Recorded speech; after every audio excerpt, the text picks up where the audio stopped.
Hello and welcome to the global press conference for Fantastic Beasts: The Secrets of Dumbledore. On the count of three, how are you guys feeling? Great. Amazing, yeah, great, cool, yeah, wonderful. Welcome. It's a pleasure to have you here, and I know it's the first time that you've come together as a collective to discuss your film. So I'm really excited to get started. Thank you everyone for joining us. We've got all your questions. We're going to get into them. First things first though, I have to introduce the lovely people who are sitting on the stage. My new favorite people, by the way. We've got producers Tim Lewis and David Heyman and director David Yates. We have got William Nadiam, Victoria Yates, Alison Sudol, Jessica Williams, Dan Fogler, Mads Mikkelsen, Eddie Redmayne and Jude Law. What about this one here? What about her? I know, yeah. Yeah, definitely. That's like nice. did. I love that though. I did. love that. Always looking at. I love that. I didn't hear That's it. nice. I rattled through it. I was nervous, That's you see. classic Jacob Queenie energy. But you're always sticking out for us, so I love that. I thought we'd start with some pre-done questions, which should be quite cute. Starting with you, Jude, if that's okay. Oh, Lord. Oh, Lord. Here we go. So Albus Dumbledore has been with us from the start of the Wizarding World, which launched 20 years ago. In this film, how has he changed, and which of his qualities do you think are consistent with the Albus that we know and love? So it's not a process of change; it's more a process of regression, I suppose. And one of the joys that David really allowed me to investigate was, rather than feeling the weight of the brilliant performances by Michael Gambon and Richard Harris, was to really go back and understand that he's not the fully formed Dumbledore of the Harry Potter books and films. He's a man still finding his way, still confronting and resolving his demons. And that's what I mean by regression, I suppose, that in this film in particular, he's facing the past, he's facing himself and his own guilt. But if there were a quality that links him, I would say it's his mischievousness, his humor, and his belief in people, his belief. He sees the positive. You think how Dumbledore believed in Draco. He believed even in Tom Riddle. He sees the good or the potential good. And I think that's something that he's always had. What appealed to you about diving into this character's history? I mean, it was a kind of no-brainer. Would you like to play Albus Dumbledore? Yes, I would. I felt like I'd been in preparation subconsciously from the minute I started reading the books to my children. And gosh, there's just so much in the character to mine and to investigate as an actor. And that's before you even get into this extraordinary world of magic. That's just him as a human. But the magic's really fun too. I remember Eddie telling me that on the second film, the first film for me, where he talked about, if there's a situation or a problem with a scene, or, you remember you've got magic at your disposal. And the scene in Berlin, when I had to basically pass on information to the team, went from being a scene where I was basically passing over maps to a scene with a magic hat and all sorts of things flying out. And that was the excuse of, well, yeah, it's magic, so I can do that. Eddie, it seems that in this film, Dumbledore is treating Newt more like an equal, giving him a position of leadership within the team that he assembles. Can you talk about their relationship and how it's evolved and what it's been like working with Jude on his second film? I love the Newt Dumbledore relationship. It's, for me, what I love is that it's got that complexity of sort of master and apprentice, but it's evolved throughout the movies to being something almost fraternal, I would say, in this one, a sort of older brother, younger brother. And there's a moment in this film where Newt even takes it upon himself, sees the vulnerability in Dumbledore and tries to pass on a moment of wisdom to him. So that progression. But what I love about Newt is fundamentally he's an introverted guy and is most comfortable with his creatures and in his own world. But Dumbledore has seen a quality in him that has the potential for leadership, albeit in an unconventional way. And this film, what I love about this movie, it's like a wizarding heist movie in which this group of outsiders all band together with all of us are unconventional, all of us, and the leader is unconventional. And there's a kind of wonder in that. As far as working with Jude's concerned, I adore this man. He was a friend before we started working together. And one of the real joys about working on a series of films is you get to push things. You get to feel so comfortable working with each other that you can kind of push boundaries, I suppose. And also there's a kind of shorthand. So that was kind of joyful in this. Well, you spoke about this being a band of outsiders. Speaking of outsiders, Dan. Hi. I thought you were going to go that way and then this way and come back. You're back in the room, buddy. Okay, I'm here. So- When we first see Jacob in this film, it's clear that he and his bakery have fallen on hard times. Can you talk about where he is at the start of this movie? Yeah, he kind of reflects the times in a lot of ways. It's like we're heading into the Great Depression, and he's extremely down on his luck, and it seems like he's just in this constant state of loss. Like he's lost his love, he's lost his appetite, he's losing his bakery. It's like he's like losing his mind, you know. And so that's where you see him. He's just very sad when you first see him, and then but he still holds that glimmer of hope that Queenie's going to come back. He's hallucinating, and then Lally comes and offers him a chance to come back and join the adventure again, and it's and he does it all for his love. That's his whole motivation. Well, Jessica, we do meet Lally briefly in the second movie, but in The Secrets of Dumbledore, she is a central character. Tell us a little bit more about her. Yeah, Professor Lally Hicks is a charms professor at Ilvermorny, the North American Wizarding School. She is a brilliant witch who I think is a good teacher, and I think she went to school with Queenie and with Tina at the same time.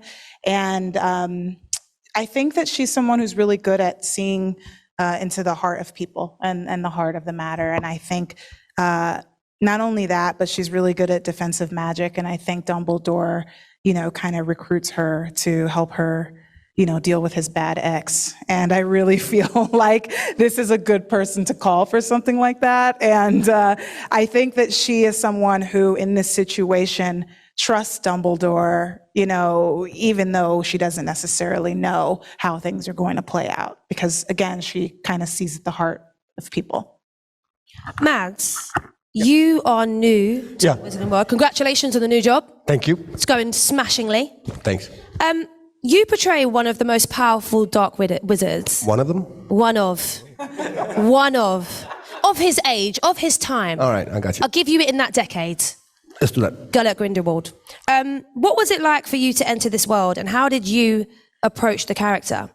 Yeah, I was thrown into it a little later than the rest of the gang. I mean, they've done 2 films, and then they were halfway through when I joined the party. Yeah, it's like it's a family you visit, and you just can only hope that they will adopt you, and they did. Everybody is just the whole gang is fantastic. The crew is fantastic. David is fantastic, and if they're the family, he's the godfather, and he's done this so many times, so he makes everybody feel at home, right? So my journey was fast and swift, but I felt at home right away. You've played many villains in your career. Misunderstood good people. Yeah, you've played many complex characters who just sway just left of the good line. Yeah. How did you take that journey to understanding Grindelwald? How did you find the balance between his menacing behavior but also his charm? Yeah, I mean, it's not something I find myself. It's in the story, and then it's in David's head, and then it was also through. For this character, he's very, very linked to Dumbledore, and for me and Jude, we had quite a few conversations about what that relationship looked like. So my character is shaped out of that world. But I mean, you don't start out saying, nobody actually in history started out saying, I'm going to be the bad guy, right? So we have to figure out what his mission is. What's his goal? Why is he trying to make the world a better place in that matter, So I think that they started out having a common and a mutual goal as young adults or big children. And then it got blurry. The ways of getting to that goal were different than they imagined. Alison, everything about Queenie has changed from when we first met her. Can you share a little bit, without giving it away too much, about her present circumstance? It's difficult, isn't it? I can say so little. So at the end of the second film, we see Queenie make a pretty shocking decision, something that no one really expected. But if you follow through the film and you really think about it, she was sort of in one unfortunate circumstance after another because of the way that the wizarding world operates and the prejudice, and really all she wants to do is just be with the person she loves. And the narrow-mindedness of the world she lives in puts her into a really vulnerable position where somebody that's really manipulative can tell her what she wants to hear, and that's going to have an impact. So at the start of this film, we find her in a world that is very different than any world she's ever been in before. She's also being utilized for this tremendous power that she has, that she's either had to hide in the past or she's been made to feel guilty about. And there is something interesting about that, about a person who hasn't actually been able to live fully as who they are. And I think a lot of young women can relate to that as well, of what happens when somebody sees that thing in you, that burning part of you that nobody else sees. And so she's in a sort of, it's a tricky, interesting position. We don't really know where she's going to go and who she is and how she's going to move forward, because she's at a point in her life where she has sort of two ways to go, but she's made a decision that you can't really just say to Grindelwald, I'm sorry, I actually, this is pretty creepy, so maybe she won't be able to get away, or maybe she will. That's what her journey is now. You did well then to not give anything away. I think that's really well done. hard. Well done. William, a lot happened with your character in the previous story. Without giving too much away, again, can you talk a little bit about Yusuf and where we find him in this film? Well, a lot happens to Yusuf. People seem to want to take things out of him, whether it's Newt trying to take things out of his eye, or Grindelwald trying to extract things from his head. I don't know what is the message there, but still, we'll talk about this again. Yusuf is someone who is motivated by pain and vengeance. And that's a recurring theme, in fact. And what I love about the writing and what we're doing is talking about humanity, talking about what motivates us, what are the subtleties that makes us. And so he has been pursuing a vengeance, looking for the person who created the demise of his family, and realized that he was chasing the wrong target. But fortunately enough, he finds his sister. Oh, great, my sister. Oh, shit. She dies. She's burned right under my eyes. So this is Yusuf Karma. He doesn't have a very good karma, this karma. And so when we find him again, something beautiful happens to him. First, he's less skinny, so he's been fed since. But Dumbledore has provided him with a mission. He's been given a mission. He's part of an army, and he's been provided, for the person who had lost everything, he's been provided with one of the most beautiful gifts, a family led by Newt, and a purpose. So you have to watch the film to know what happens then. Dun, dun, dun. Victoria, all the way over there. Hello. Hello, darling. Bunty has always played a key role in Newt's world, but in this film, this time around, she really steps out of the shadows. Again, without giving too much away, common theme of this press conference. Where do we find her in this film? What's her circumstance? She's just given a more important role. She grows in confidence. She would do anything for her beloved Newt, anything. But you just see her step out of the shadows more, and Dumbledore gives her a mission, which will be very important to the film, without giving too much away. Ultimately, what are Bunty's feelings for Newt, and why do you think that the message isn't getting through? Why isn't the message getting through? Because she's obsessed, I suppose. No, she idolizes him. She has watched him, for most of her life, growing up in Hogwarts, seeing this. She loves beasts, and she's happier in the basement with beasts. And she wants to be like him, be as good as him. And so there's a lot of different levels of love, I think, a lot of respect. And, it happens, doesn't it? Unrequited love. I mean, it has been 8 years, but I hope she'll get there. I hope she'll branch out at some point. But, she just needs more time than other people to branch out. She's happy. She's happy in his shadow. Oh, yeah. David. We recently celebrated the 20th anniversary of the Wizarding World, and you have been, I think it's an understatement to say, a major part of its cinema history. What have you loved about continuing this journey through 7 films, and what do you think is the enduring appeal of the Wizarding World?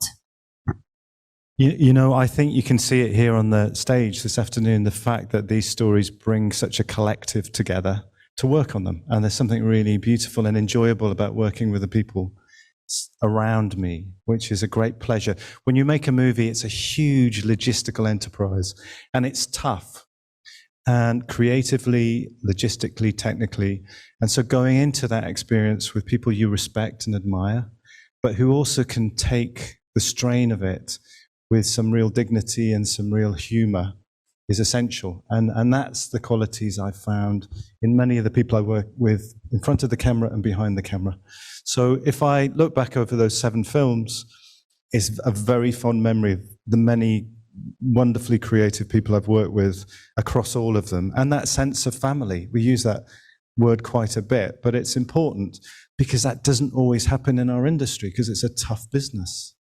And when we come together to make something, it's always, I think, more interesting than working apart making something, so to speak. And I think what's enduring about these movies, I think they become a safe place to go to for lots of people. They celebrate certain values: loyalty, love, friendship, empowering the outsider, the person you always underestimate. Things that, resonate for a lot of people out in the real world. And they do it in this magical space. So I think it's it's a beautiful thing to be part of stories that create a safe space for some people when they go into the movie theater to watch them, and I'm very proud of that part. For both, beloved and new characters, how is this a return to the magic of the Wizarding World? Because, it's taken the audiences, I think, to say, on a ride. So how have you found this return? With this movie in particular, our previous episode was quite complicated plot-wise for all of us.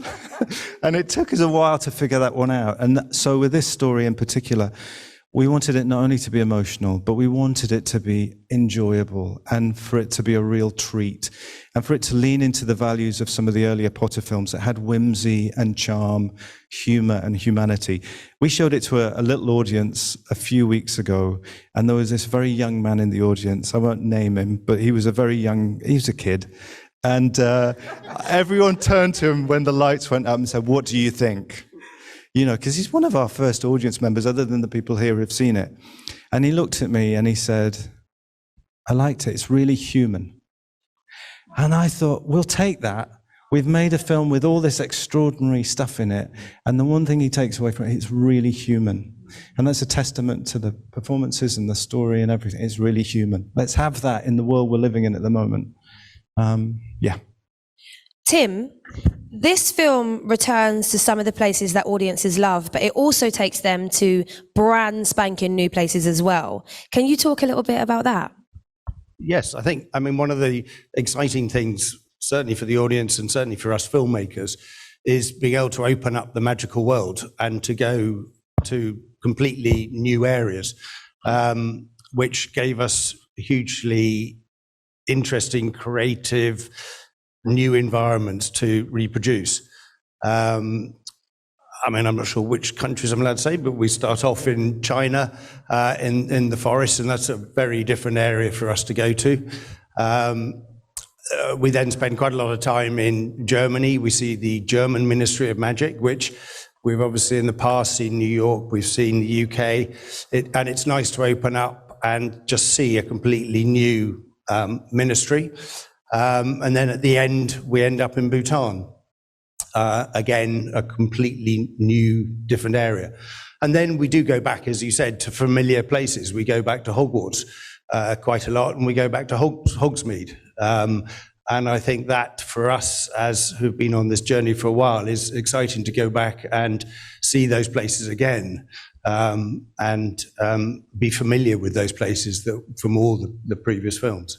We are about to open it up to the questions from the territories. Before we go there, actually, David, I did want to ask you about the big themes of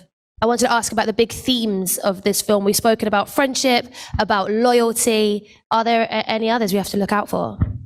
Gosh, there are so many themes that resonate throughout Joe's work and in this film. It's about family, the family you make, as opposed to necessarily the family you're born into. It's about the courage of doing the right thing. It's about love. It's about sacrifice. Ultimately, it's for Dumbledore, it's about choosing between the love he had and maybe still has, and doing the right thing for the greater good. He and Grindelwald have two different views, and it's about the choices, which again is something that really permeates all of Joe's work. It's about the choices you make. And it's for Newt, for Dumbledore, for all the characters, it's about making the right choices for them. So now we're going to open it up to press questions, and these are from Germany. A question for the cast, so I'll start with you, Eddie, if that's all right. Did every one of the actors know the whole story before filming started? Did you know the whole story before filming started?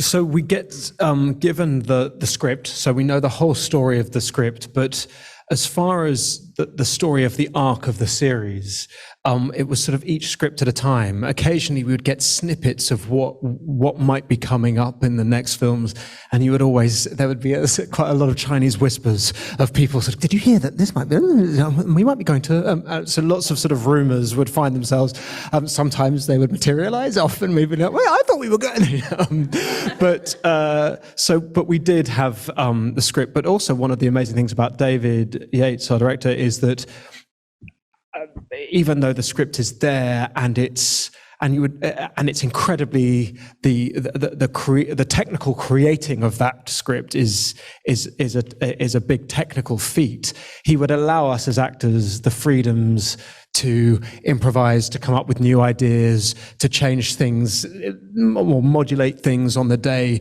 And so, as Jude says, one often does that on film sets, but when you get to incorporate magic into that as well, or creatures, and getting to say, well, what if the creatures did this, and we had we could play with that, and that for me has been some of the most fun. And you know, a lot of these actors here, I'm used to improvising, but they're brilliant at it. And so watching Dan or, you know, Jessica improvise and add just extra layers was really wonderful. This question's from Argentina, and I think any of you who had an overwhelming feeling are qualified to answer this one. How did it feel to step into the Great Hall, that iconic place from the Harry Potter films? Oh yeah, I got chills. That was one of those moments where I was just like, I started reading those books in the 3rd grade, and a lot of the books hadn't come out yet. And so I grew up knowing it just for more time than I've been alive.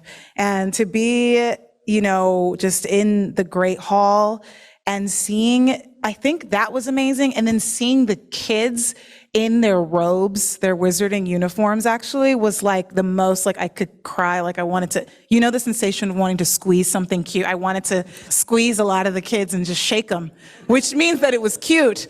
And I just got, I was like, I want to squeeze a kid. And so but then I realized I was an actor, as a liability, as a lot of, you know. So I didn't squeeze the kids, but the sensation was there. And basically I got chills, and there was a lot of times where I had to go back and forth in this movie between just totally nerding out and just being like, I cannot believe I'm here. Could I tell myself in the 3rd grade that one day I would get to play this witch? I wouldn't even have believed it back then. And then the other part was like, oh, right, I need to know my lines and make sure, because I'm accountable to this big production that I got inserted in. But it was totally a pinch me moment, and it was really surreal. And the kids in the robes really it just took me back to Sorcerer's Stone vibes, or Philosopher's Stone vibes, if you will, since we're in the UK. Everyone looked at you a bit like, no, it's philosophers, babes. I'm going to direct this at you, David Yates. This is a question from Bolivia. Who is the funniest person in the cast in real life? Oh, that's a really good question. Yeah. Oh my God.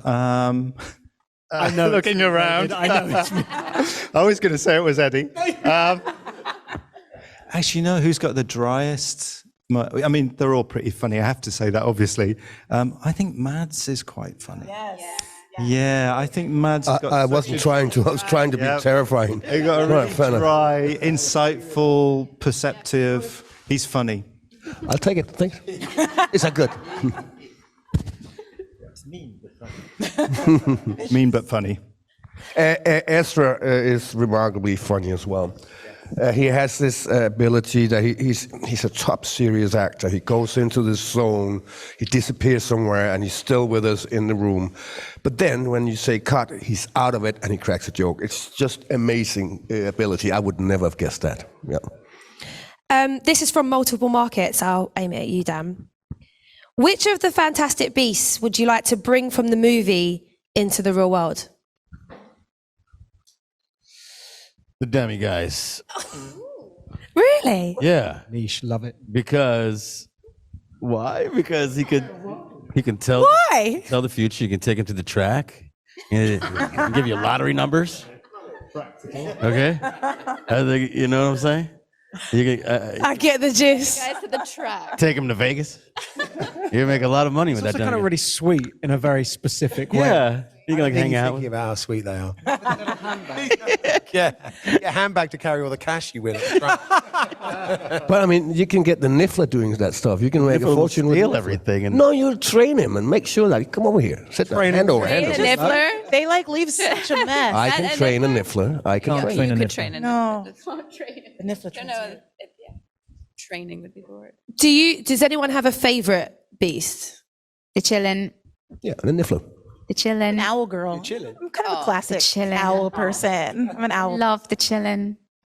You will Jude all love loves the Pickett. chillin'. Oh, It's great adoration for Pickett. I also adore Pickett, but and I love that in this movie, Pickett and the sweet and incredibly complicated Niffler Teddy, they join forces.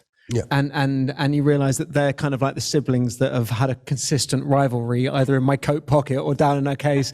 And here they're forced to step up, and they do. they do. Spoiler alert. The way in which those characters have evolved is kind of nothing short of fascinating, really, because even in the script, they're detailed descriptions, but they're completely imagined characters. And like Eddie said, in this film, suddenly they're kind of saving the day, and they're doing stuff, I mean, genuinely for us, to sit and watch and go, hold on, this whole scene's about Teddy.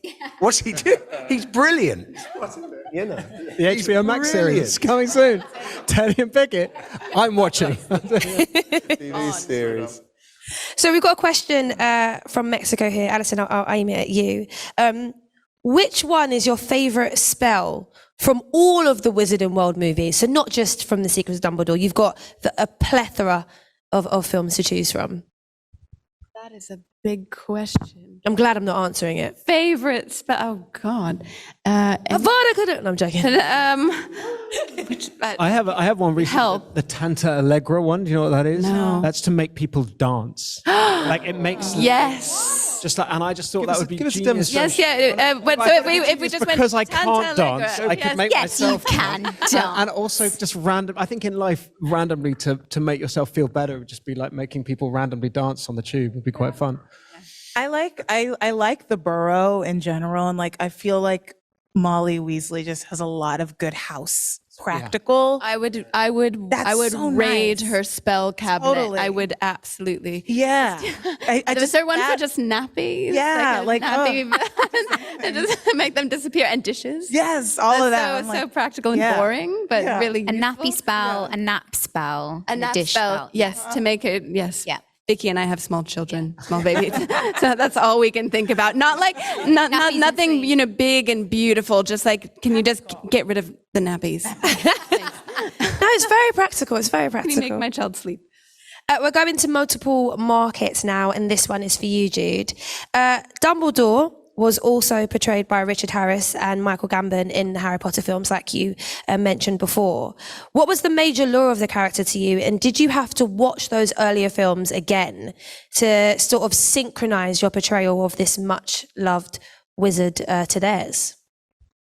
The major lure was just the opportunity to fill in gaps and go back and explore themes and sides of his character that were hinted at in the books and suggested in the films and what have you. Any excuse to go back and watch. I was probably caught rewatching them over and over, saying, I'm doing research, I'm studying.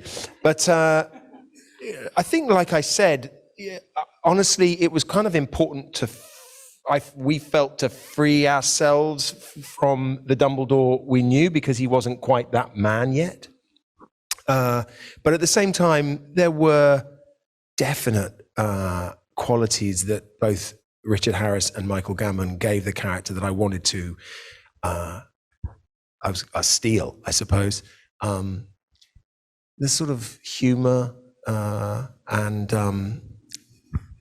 the relish of life and impish behavior. But both of them have a sort of a gravitas, a sort of soulness, a soulfulness that I thought was really beautiful and complicated. This film delves right into the relationship between Dumbledore and Grindelwald as well. It explores what brought them together, what tore them apart. Could you talk us through a little bit about their relationship and how you and Mads also work to establish that rapport on screen? Yeah. I mean, a lot of it was just sharing our perspective or our imagined take on how they met and what that meant to them. And to me, it was always really important to think of who Albus was before he met Gellert. And I always imagined that being Dumbledore was actually quite a lonely place, being that he was brilliant and outstanding at a very young age, to the point where he probably felt slightly isolated, or someone who was maybe diminishing his own sense of power and self and scope and ambition. And then suddenly he meets someone who is as brilliant and matches him and inspires him. And that kind of connection is very, very, very powerful, more so when you're at a very, a young age. And I think it's important then to also remember what their time together would have been like, incredibly dynamic, incredibly cherished and special. And then this awful kind of moment where you realize you're on a different path. You're actually moving away from each other, but that doesn't necessarily take away from the explosive kernel, the firework that went off initially. In fact, it makes it harder.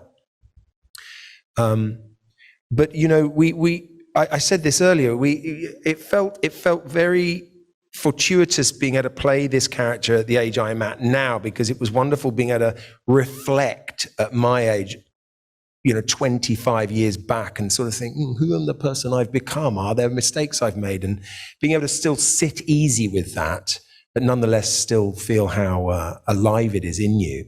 And really, to prepare, we just talked an awful lot about all of those areas. And of course, at some point, his opinion differed from mine because our characters...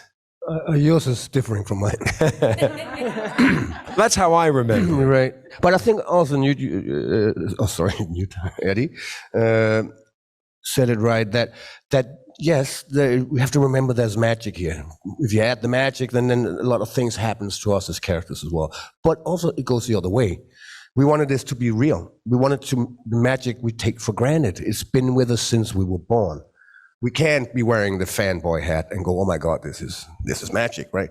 So we wanted that relationship to be real people, real situation, real disappointment with each other. And then we are wearing a hat that is magical, but we kind of tend to forget it in some of these scenes. Oh man, it's like I haven't seen the film and I just want to watch it again. This is from Portugal, and for you, Eddie. How many takes were necessary to get that incredible sequence? Because you just lied right now on this very stage saying you can't dance. The imaginary crabs swivel, but delicately. We saw your footwork. We saw it. There's a sort of, I don't know, it all stems from the rampant mating dance in the first movie. And clearly something in that tickled David and Joe and Steve. And basically in each film, there is another iteration, which basically is written intricately and detailed in character. And it's basically that Eddie makes a tool of himself for scene.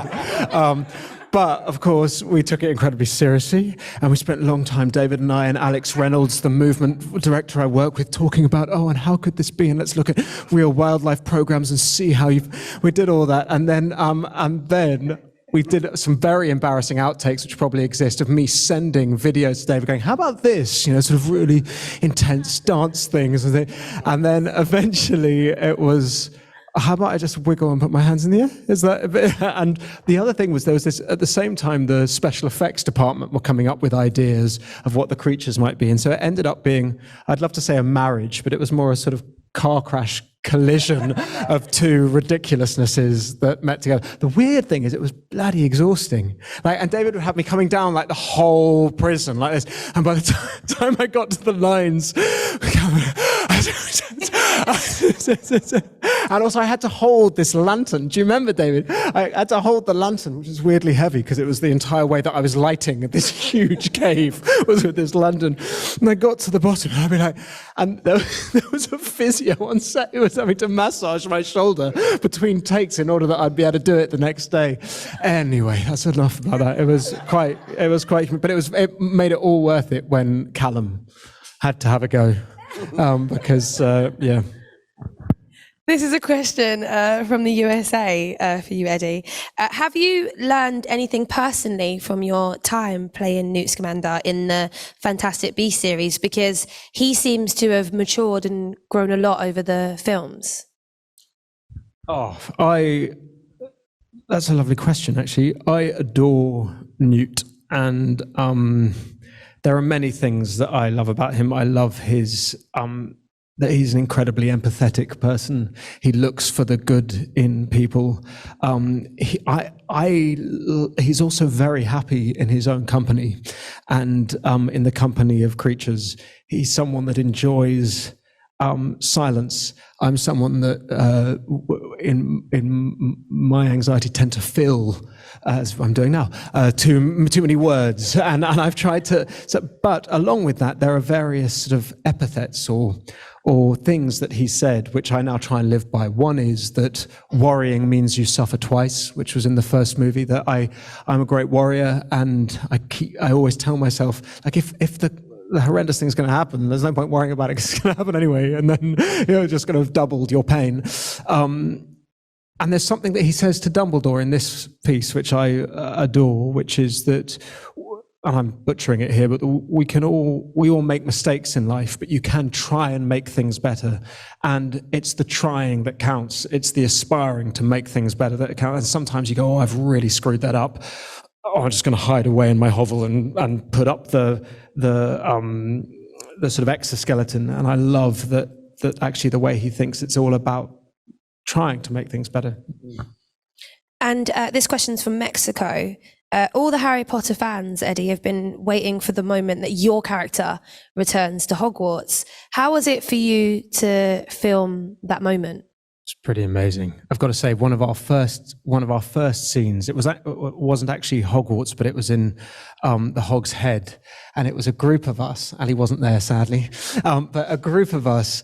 And we got to sit there and drink butterbeer next to a roaring fire with this group of actors who I adore, and it felt like I had to pinch myself, going, "This is our job," and it was really remarkable. And as these guys said earlier, walking into the Great Hall and watching Dan interact with the little ones, amazing. Dan, we're back on you, buddy. This is from Germany. Food was delicious. How was the food? It was wonderful. Scrambled eggs were. A muggle being given a wand is something that you do not see every day. Ever, ever, ever. Can you talk us through how you felt playing Jacob's emotions when he received it? It was a huge moment. Yeah. I watched for 2 movies, everyone get a wand and they go to their training sessions and I always was wondering, like, well, maybe one day they'll let me, like, maybe someone will drop one and I'll be able to, like, pick it up and give it back to them or something. And just I felt like it was just an enormous honor to be handed this wand from Dumbledore, through Newt from Dumbledore. And I just thought, man, there's a lot of potential for some great comedy and action moments, which are in the film, with this muggle just trying to, how does this thing work? Like just trying to figure it out. And it was just great, just having it, holding it, putting it in my pocket. If you see Jacob, he was not given any training, so he just kind of, he holds it like how a soldier would hold a gun or something. Yeah, it was just so cool. I felt like I was it's like being in a Western and not having a gun, suddenly or being in Star Wars and not having a lightsaber. Like I was handed a lightsaber, for me, that's huge. How do you feel that your character has evolved since the last movie? Okay, so I love Jacob's arc. I love how he keeps on trying to get out, but they keep pulling him back in, and I love how their relationship is. It's like how a relationship, might go, or you fall in love, and it's really fun and exciting at first, but then after you get to know each other, maybe and then maybe What are you saying? No, I'm saying for you, Uh-huh. you got to know me and you were like, you know what, Yeah, is that how it went? the grass is always greener. Really? That's the story, is it? Well, I'm trying to make it make sense in my in my mind. You're in But trouble. I am. I thought everything was cool. Sure. Whereas you Okay. won't know. Yeah, I don't, yeah. I don't know. Hey, we're all muggles deep down. No, literally. are we? We all literally are muggles deep down here. Everyone here is a muggle. But you know, I think that yeah, for him, for Jacob, the most important thing is Queenie, and yeah, I love how their relationship, you know, makes for a good story. It can't always be love and roses, you know. You have some tension there. She gets pulled away, and that's a huge part of the adventure is getting her back.